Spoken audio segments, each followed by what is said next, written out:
Hi everyone, Matt here with some Umori Trample Tribal gameplay. Alright, we'll happily play first. And yeah, we'd like one more land, but this is fine. We've got a scry. We'll keep.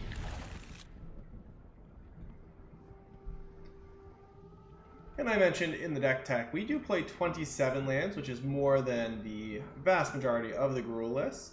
And I feel really good about that decision. We do have a little bit higher of a curve than some of the other lists, and we are not playing fire, so it is important that we do make our land drops. Alright, let's see if we can scry into another one. Perfect. And not playing the Stonecoil Serpent for 0 there. It looks like we're up against a aggressive deck. A companionless aggressive deck, which is a little surprising.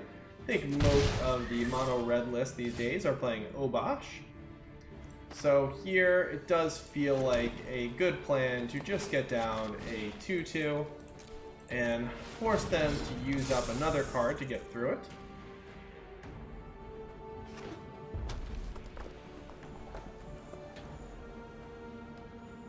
And yeah, we will. Okay, so there's a Bone Crusher Giant. I was going to say, we would block there. We'll, like I said, force them to have either a Rimrock Giant or some sort of a trick. And here, we can play a Hydra and fight the champion. We can also play a 4/4 Spellbreaker. We can play a 3/3 and attack. I like the idea of a 4/4 Spellbreaker, though. And one thing that I try to do with this deck is anything that scales as the game gets longer, I try to play those cards after other cards. So for example, Voracious Hydra gets better and better each turn, to take out larger and larger targets. So the Spellbreaker makes more sense to me there. Okay, unfortunately we do have to shock here, and we can play several different lines. We could Questing Beast, Ceratops, or Umori. And for me, it's really between the Umori and the Questing Beast. So let's go ahead and shock. The reason being, I really like to be able to give this haste the turn that it comes down. I'm going to go ahead and get Umori down. And I'm doing this for a couple reasons. For one, it's a great blocker, but also it's going to make our Hydras that much bigger, potentially give us the opportunity to double spell. So it seems like a better play than the Questing Beast here. And we could trade the Spellbreaker for both of their creatures. We're going to attack. We probably should have done it before we played our Umori. But I'm still down for this. If they want to trade off Anax and Fervent Champion here, I'm okay with that.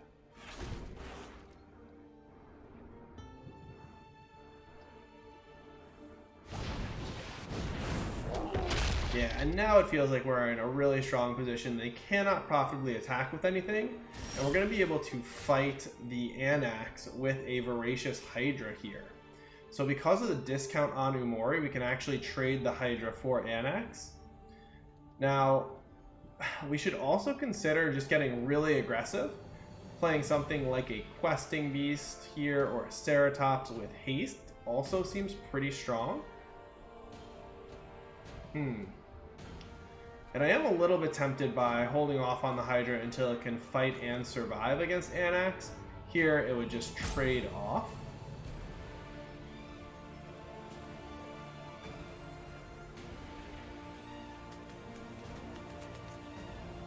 Okay, but we have 2 of these. I am going to get Anax off the board here. I could also just double, but no, I don't want them to start cranking out all these tokens. Also don't want to fall prey to a giant Embercleave on Anax, because that is definitely a combination that can take us down. And here, I think we're winning this race. So do I attack with both? If I do, and they have Embercleave, do we survive that? We take 10. Yeah, we do. Okay. Show us what you've got.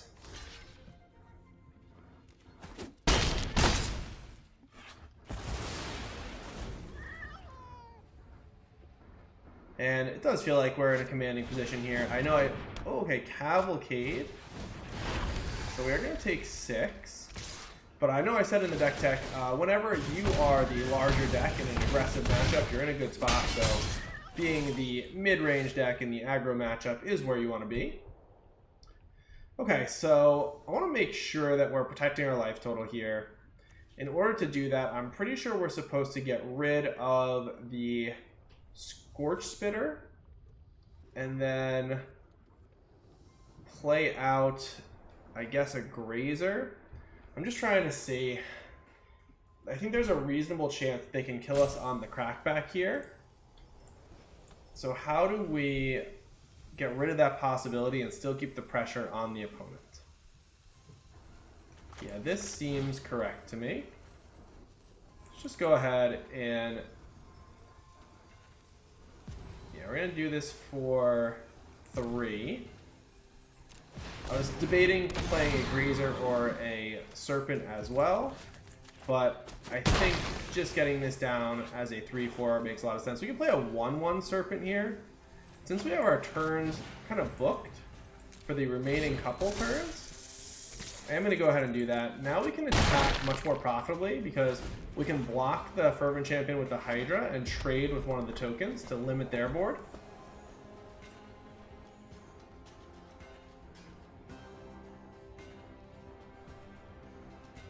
And little do they know, we've got quite a bit of hasty damage coming their way.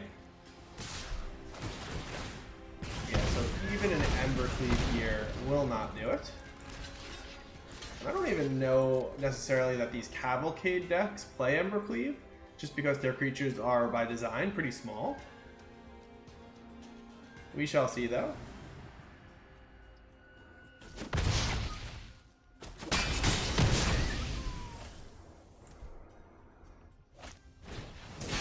Okay, so just looking for some more action. Oh, there is a Torbrand. That is a dangerous one. So, quite glad they did not have that going into this turn.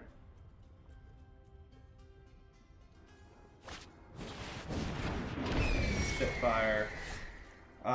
So we can force them to trade off the Spitfire at the very least, but I'm trying to see if we have forced lethal. They can soak up 3 damage if we play the Ceratops, play the Questing Beast. That gets in for 4, and then we're guaranteed to get in for at least 3, so yeah, we just have lethal here.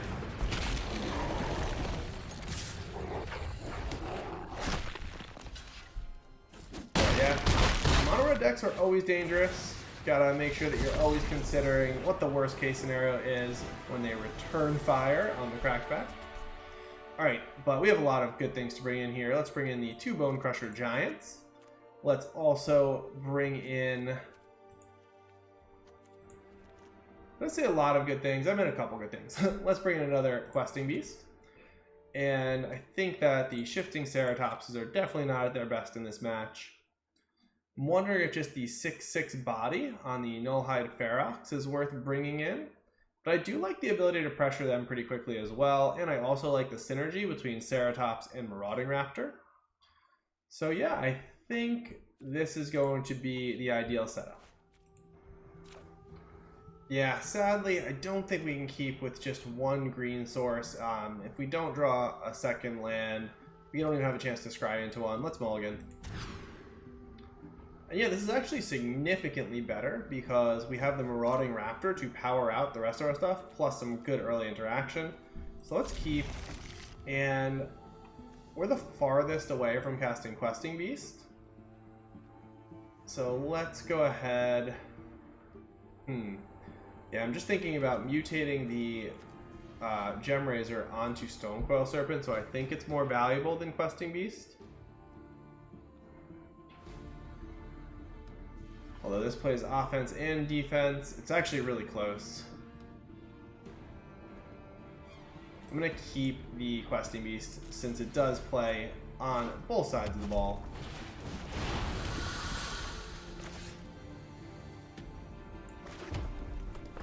And I'm just going to go on a 1/1. It doesn't profitably lock anything. We'll hold off, especially since we put the Gem Razor back. And then this turn we'll have the option. Oh man. So, a very fast start from the opponent. Probably this means that we have to stomp one of the Fervent Champions just to save some damage here. So, I'm going to go with that plan for now. And then we can get the Marauding Raptor down. Alright. So one Fervent Champion down. This Cavalcade is going to do a number on us, but hopefully starting next turn we'll be able to start profitably blocking their creatures.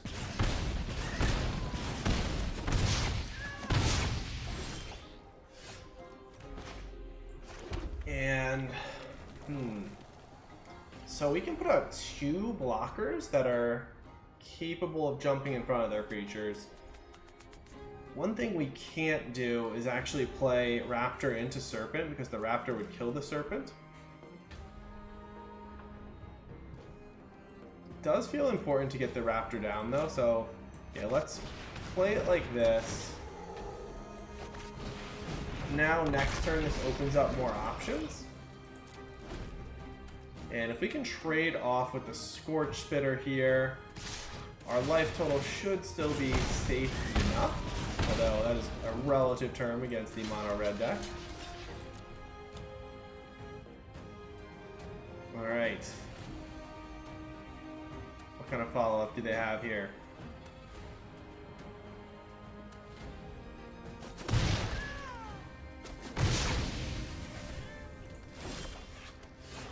Okay, so if we hit a green source, we can play the Hydra to take out their last 1/1.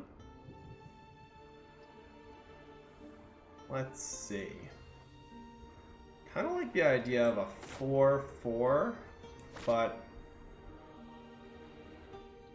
now let's just get this down. Doesn't use our mana quite as efficiently, but again, this is going to scale really nicely, so we might want that later. And we could potentially double spell with this if we are able to play it for 3 or more. Alright, let's get the Raptor in. Gotta start putting pressure on the opponent, because the mono red decks will find a way to close the game out. Could be a stomp here. Okay, just to the face.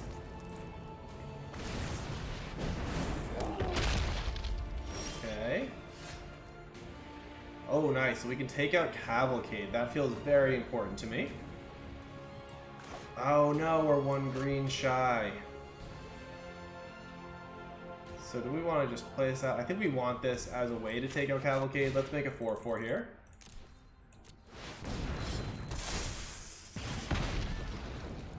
And if we attack with this, we have good blocks still. So yeah, we'll keep putting pressure on them.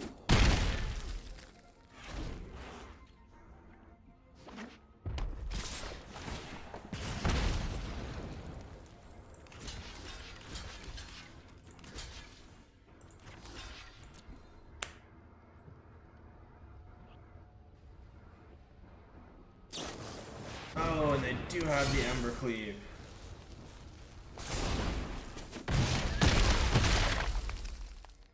Yeah, so even if we had blocked with the Grazer on the Bone Crusher, it would not have saved us there.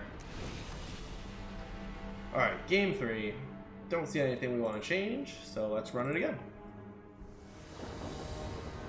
Alright, we'll play. Oh, mana is not cooperating. We'll have to mulligan this one. Oh, this is excellent though.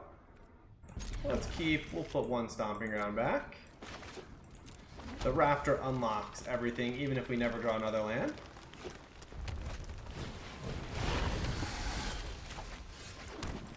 You do have to be careful about double Raptor, as there's not a whole lot of things that survive the double trigger. Alright, looks like we're going to have to trade off the first Raptor here, which I will do.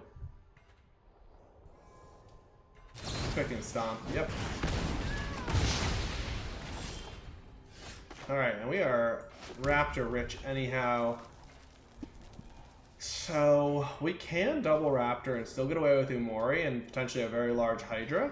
We won't be able to play out the Bone Crusher Giant until one of the Raptors trades off, but I'm actually okay with that here. This gives us some pressure on the opponent, and it does give us the ability to make a huge Hydra.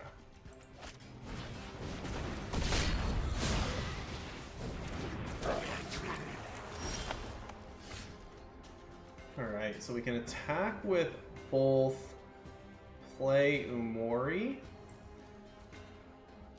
Yep, let's do that. I do think that we are definitely going to be the beatdown in this particular game.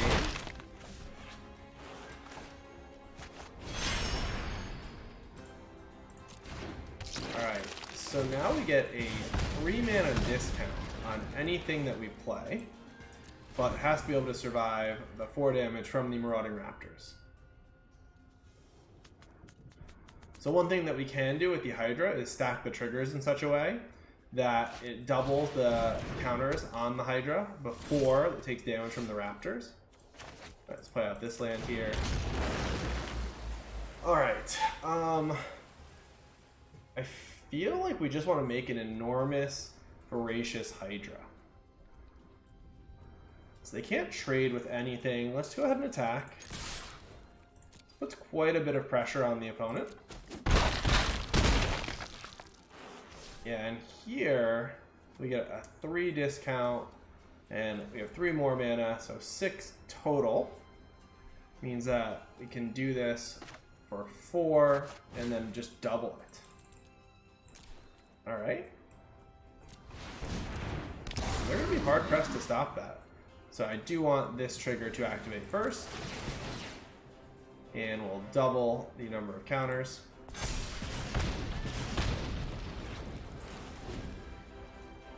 And yeah, I feel like we're in a very strong spot.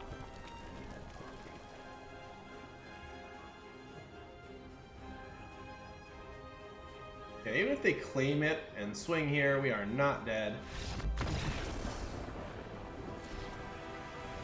So, a fun match for Umori Trample Tribal.